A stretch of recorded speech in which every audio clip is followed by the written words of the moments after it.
सुजीत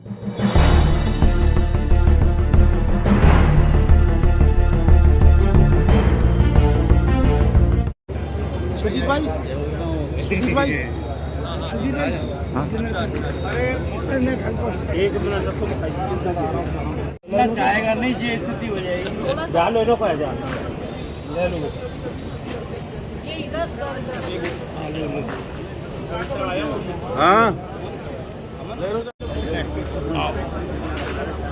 सुजीत भाई, सुजीत भाई,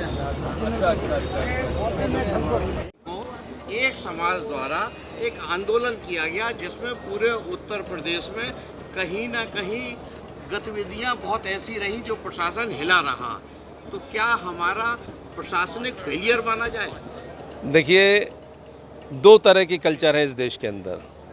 एक जब अपने धर्म स्थल से निकलते हैं तो हाथ में प्रसाद लेते हुए निकलते हैं, और एक वो कल्चर है जो हाथ में पत्थर दे देता है। और वो मानसिकता है एक हाथ में पत्थर देना कि अराजकता और अनार्की पैदा की जाए। लेकिन ये योगी सरकार है, अगर कहीं पर गड़बड़ की तो सही ढंग से उनको निपटा भी जाएगा और उनको ये समझा दिया जाएगा कि गड़बड़ करने वालों को आइंदा हौसले पस्त हो जाएंगे कि वो गड़बड़ ना कर सके।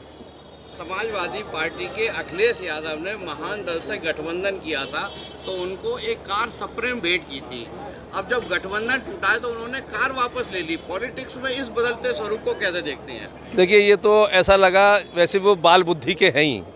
और अभी थोड़े दिनों पहले हाउस के अंदर उन्होंने कहा था कि मैंने एक कक्षा 6 के छात्र से पूछा कि मैं कौन हूँ, तो उन्होंने कहा राहुल गांधी। तो मैंने उस समय ये कहा कि वो जानता है कि दोनों की बुद्धि एक जैसी है। तो ये बाल बुद्धि का है। जैसे हम लोग बचपन में थे ना, जब दोस्ती टूट जाती थी, तू मेरे पेंसिल ले गया था पेंसिल दे, वो कर, तू मेरी रबर ले गया था रबर वापस कर।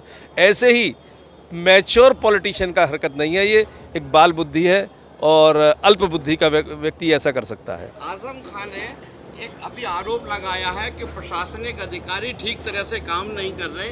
उनका ये भी कहना है कि भारतीय जनता पार्टी के शीर्ष नेतृत्व उत्तर प्रदेश का उनसे आंख नहीं मिला पा रहा।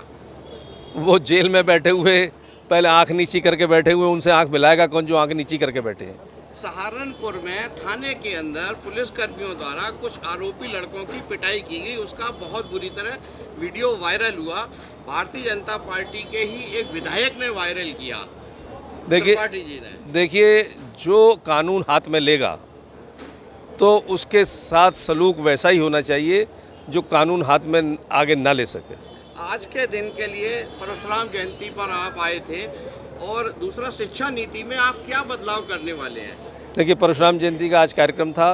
परशुराम जी हम सबके प्रेरणा स्रोत और भगवान के छठे अवतार हैं, तो उस जयंती में मुझे यहाँ बुलाया गया था, तब मैं उनके आदेश पर हाजिर हुआ था और उसमें शिरकत की। मुझे सौभाग्य मिला यहाँ की जनता से मिलने का। और दूसरा जो प्रश्न किया, राष्ट्रीय शिक्षा नीति, जो नई शिक्षा नीति बनी है, वो लॉर्ड मैकाले की जो अब तक शिक्षा पद्धति चली आ रही थी, शिक्षा नीति चली आ रही थी, उसको किनारे करते हुए नई आधुनिक शिक्षा नीति है वो, जो जिसके मूल बिंदु हैं शिक्षा को रोजगार से जोड़ना, शिक्षा को संस्कार से जोड़ना और शिक्षा को तकनीक से जोड़ना।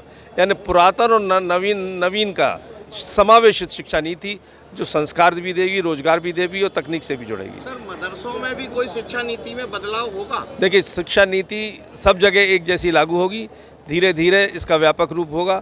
अभी शुरुआत है, कोई इस शिक्षा नीति की परिधि से बाहर नहीं जा पाएगा। सुजीत भाई,